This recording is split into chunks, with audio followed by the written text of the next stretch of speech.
विष्णु पुराण। ओम श्री मन्नारायणाय नमः। नारायण नमस्कृत्य नर चैव नरोत्तमं देवी सरस्वती व्याप्तं ततो जयमुदीरयेत्। तृतीय अंश 7वां अध्याय। यम गीता। श्री मैत्रेय जी बोले, हे गुरु, मैंने जो कुछ पूछा था वह सब आपने यथावत वर्णन किया। अब मैं एक बात और सुनना चाहता हूँ, वह आप मुझसे कहिए। हे महामुने, सातों द्वीप, सातों पाताल और सातों लोक, ये सभी स्थान जो इस ब्रह्मांड के अंतर्गत हैं, स्थूल, सूक्ष्म, सूक्ष्मतर, सूक्ष्माति सूक्ष्म तथा स्थूल और स्थूलतर जीवों से भरे हुए हैं।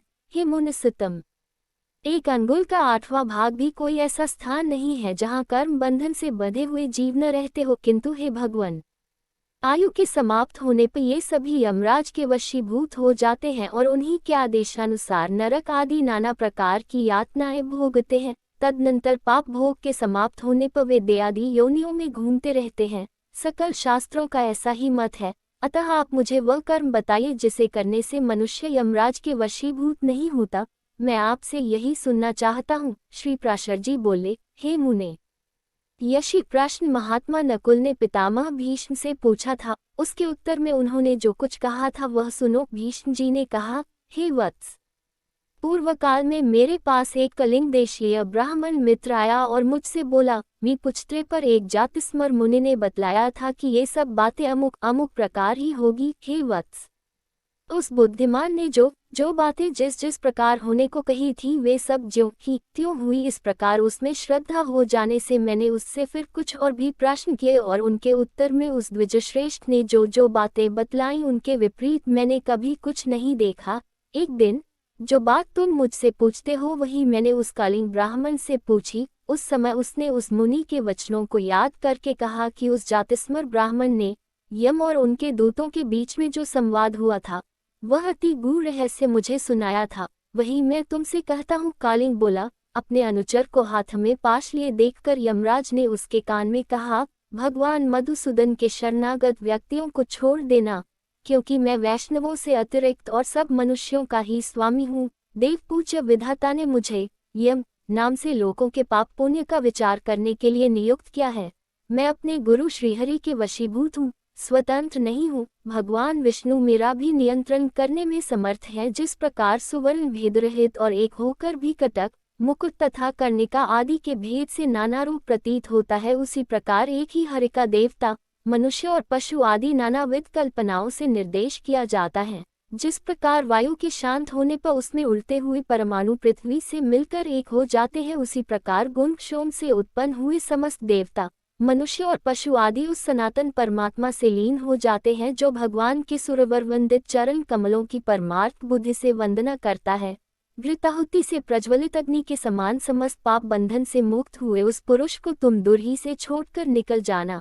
यमराज के ऐसे वचन सुनकर पाशहस्त यमदूत ने उनसे पूछा, प्रभु, सबके विधाता भगवान हरि का भक्त कैसा होता है, यह आप मुझसे कहिए। यमराज बोले, जो पुरुष अपने वर्ण धर्म से विचलित नहीं होता, अपने सुहृद और विपक्षियों के प्रति समान भाव रखता है, किसी का द्रव्य हरण नहीं करता तथा किसी जीव की हिंसा नहीं करता, उस अत्यंत रागादि शून्य और निर्मल चित्त व्यक्ति को भगवान विष्णु का भक्त जानो। जिस निर्मल मति का चित्त कली कल्मष रूपमल से मलिन नहीं हुआ और जिसने अपने हृदय में श्री जनार्दन को बसाया हुआ है, उस मनुष्य को भगवान का अतीव भक्त समझो। जो एकांत में पड़े हुए दूसरे के सोने को देखकर भी उसे अपनी बुद्धि द्वारा तृण के समान समझता है और निरंतर भगवान का अनन्य भाव से चिंतन करता है, उस नरश्रेष्ठ को विष्णु का भक्त जानो। कहाँ तो स्फटिका गिरिशिला के समान अति निर्मल भगवान विष्णु और कहाँ मनुष्यों के चित्त में रहने वाले राग द्वेषादि दोष। हिमकर चंद्रमा के किरण जाल में अग्नि तेज की उष्णता कभी नहीं रह सकती है। जो व्यक्ति निर्मल चित्त, मात्सर्य रहित, प्रशांत, शुद्ध चरित्र, समस्त जीवों का सुहृद, प्रिय और हितवादी तथा अभिमान एवं माया से रहित होता है, उसके हृदय में भगवान वासुदेव सर्वदा विराजमान रहते हैं। उन सनातन भगवान के हृदय में विराजमान होने पर पुरुष इस जगत में सौम्य मूर्ति हो जाता है। जिस प्रकार नवीन शाल वृक्ष अपने सौंदर्य से ही भीतर भरे हुए अति सुंदर पार्थिव रस को बतला देता है। हे दूत, यम और नियम के द्वारा जिनकी पापराशि दूर हो गई है, जिनका हृदय निरंतर श्री अच्युत में ही आसक्त रहता है तथा जिनमें गर्व, अभिमान और मात्सर्य का लेश भी नहीं रहा है, उन मनुष्यों को तुम दूर ही से त्याग देना। यदि खड्ग, शंख और गदाधारी अव्ययात्मा भगवान हरि हृदय में विराजमान है तो उन पापनाशक भगवान के द्वारा उसके सभी पाप नष्ट हो जाते हैं। सूर्य के रहते हुए भला अंधकार कैसे ठहर सकता है? जो पुरुष दूसरों का धन हरण करता है, जीवों की हिंसा करता है तथा मिथ्या और कटुभाषण करता है, उस अशुभ कर्मोन्मत्त दुष्ट बुद्धि के हृदय में भगवान अनंत नहीं टिक सकते। जो कुमति दूसरों के वैभव को नहीं देख सकता, जो दूसरों की निंदा करता है, साधुजनों का अपकार करता है तथा न तो श्री विष्णु भगवान की पूजा ही करता है और न दान ही देता है, उस अधम के हृदय में श्री जनार्दन का निवास कभी नहीं हो सकता। जो दुष्ट बुद्धि अपने परम सुहृद, बंधु बांधव, स्त्री, पुत्र, कन्या, पिता तथा भृत्यवर्ग के प्रति अर्थतृष्णा प्रकट करता है, उस पापाचारी को भगवान का भक्त मत समझो। जो दुर्बुद्धि पुरुष सत्कर्मों में लगा रहता है, नीच पुरुषों के आचार और उन्हीं के संग में उन्मत्त रहता है तथा नित्य प्रति पाप में कर्म बंधन से ही बंधता जाता है, वह मनुष्य रूप पशु ही है, वह भगवान वासुदेव का भक्त नहीं हो सकता। यह सकल प्रपंच और मैं एक परम पुरुष परमेश्वर वासुदेव ही है। हृदय में भगवान अनंत के स्थित होने से जिनकी ऐसी स्थिर बुद्धि हो गई हो, उन्हें तुम दूर ही से छोड़कर चले जाना। हे कमल नयन, हे वासुदेव, हे विष्णु, हे धरनिधर, हे अच्युत, हे शंख चक्र पाने, आप हमें शरण दीजिए। जो लोग इस प्रकार पुकारते हो उन निष्पाप व्यक्तियों को तुम दूर से ही त्याग देना। जिस पुरुष श्रेष्ठ के अंतःकरण में वे अव्ययात्मा भगवान विराजते हैं, उसका जहाँ तक दृष्टिपात होता है वहाँ तक भगवान के चक्र के प्रभाव से अपने बलवीर्य नष्ट हो जाने के कारण तुम्हारी अथवा मेरी गति नहीं हो सकती। वह महापुरुष तो अन्य वैकुंठादि लोकों का पात्र है। कालिंग बोला, हे कुरुवर, अपने दूत को शिक्षा देने के लिए सूर्यपुत्र धर्मराज ने उससे इस प्रकार कहा, मुझसे यह प्रसंग उस जातिस्मर मुनि ने कहा था और मैंने यह संपूर्ण कथा तुमको सुना दी है। श्री भीष्म जी बोले, हे नकुल, पूर्व काल में कलिंग देश में आए हुए उस महात्मा ब्राह्मण ने प्रसन्न होकर मुझे यह सब विषय सुनाया था। हे वत्स, वही संपूर्ण वृतांत जिस प्रकार की इस संसार सागर में एक विष्णु भगवान को छोड़कर जीव का और कोई भी रक्षक नहीं है, मैंने ज्यों का त्यों तुम्हें सुना दिया। जिसका हृदय निरंतर भगवत्प्रायण रहता है, उसका यम, यमदूत, यमपाश, यमदंड अथवा यम यातना कुछ भी नहीं बिगाड़ सकते। ओम श्री मन्नारायणाय नमः। तृतीय अंश, 8वां अध्याय, विष्णु भगवान की आराधना और चातुर्वर्णीय धर्म का वर्णन। श्री मैत्रेय जी बोले, हे भगवान, जो लोग संसार को जीतना चाहते हैं वे जिस प्रकार जगतपति भगवान विष्णु की उपासना करते हैं वह वर्णन कीजिए। और हे महामुनि, उन गोविंद की आराधना करने पर आराधन परायण पुरुषों को जो फल मिलता है वह भी मैं सुनना चाहता हूँ। श्री प्राशर जी बोले, हे मैत्रेय, तुम जो कुछ पूछते हो यही बात महात्मा सगर ने औरव से पूछी थी। उसके उत्तर में उन्होंने जो कुछ कहा वह मैं तुमको सुनाता हूँ, श्रवण करो। हे मुनिश्रेष्ठ,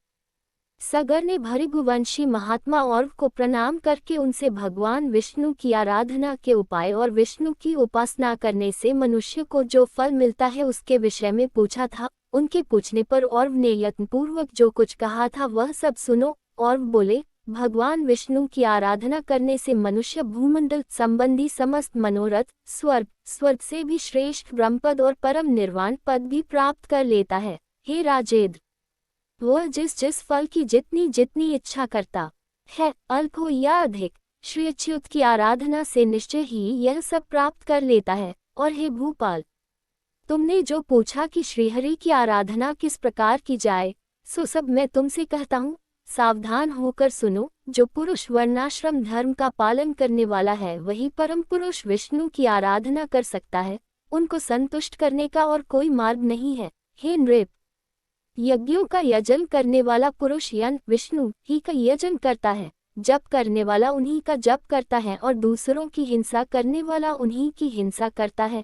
क्योंकि भगवान हरि सर्वभूतमय है, अतः सदाचार युक्त पुरुष अपने वर्ण के लिए विहित धर्म का आचरण करते हुए श्री जनार्दन ही की उपासना करता है। हे पृथ्वीपते, ब्राह्मण, क्षत्रिय, वैश्य और शूद्र अपने अपने धर्म का पालन करते हुए ही विष्णु की आराधना करते हैं, अन्य प्रकार से नहीं। जो पुरुष दूसरों की निंदा, चुगली अथवा मिथ्या भाषण नहीं करता तथा ऐसा वचन भी नहीं बोलता जिससे दूसरों को खेद हो, उससे निश्चय ही भगवान केशव प्रसन्न रहते हैं। हे राजन, जो पुरुष दूसरों की स्त्री, धन और हिंसा में रुचि नहीं करता उससे सर्वदा ही भगवान केशव संतुष्ट रहते हैं। हे नरेंद्र, जो मनुष्य किसी प्राणी अथवा वृक्षादि अन्य देहधारियों को पीड़ित अथवा नष्ट नहीं करता उससे श्री केशव संतुष्ट रहते हैं।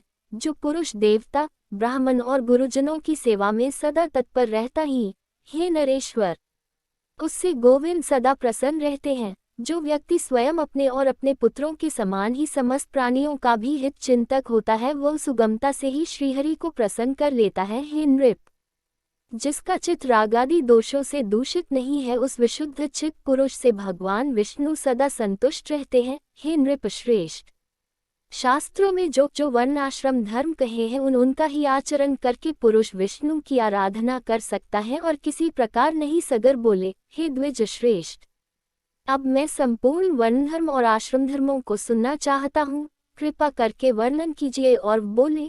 जिनका मैं वर्णन करता हूँ उन ब्राह्मण, क्षत्रिय, वैश्य और शूद्रों के धर्मों का तुम एकाग्रचित होकर क्रमशः श्रवण करो। ब्राह्मण का कर्तव्य है कि दान दे, यज्ञों द्वारा देवताओं का यजन करे, स्वाध्यायशील हो, नित्य स्नान तर्पण करे और अग्न्याधान आदि कर्म करता रहे। ब्राह्मण को उचित है कि वृत्ति के लिए दूसरों से यज्ञ करावे, औरों को पावे और न्यायोपार्जित शुद्ध धन में से न्यायानुकूल द्रव्य संग्रह करे। ब्राह्मण को कभी किसी का अहित नहीं करना चाहिए और सर्वदा समस्त प्राणियों के हित में तत्पर रहना चाहिए। संपूर्ण प्राणियों में मैत्री रखना ही ब्राह्मण का परम धन है। पत्थर में और पराये रत्न में ब्राह्मण को समान बुद्धि रखनी चाहिए। हे राजन, पत्नी के विषय में ऋतुगामी होना ही ब्राह्मण के लिए प्रशंसनीय कर्म है। क्षत्रिय को उचित है कि ब्राह्मणों को यथेच्छ दान दे, विविध यज्ञों का अनुष्ठान करे और अध्ययन करे। शस्त्र धारण करना और पृथ्वी की रक्षा करना ही क्षत्रिय की उत्तम आजीविका है।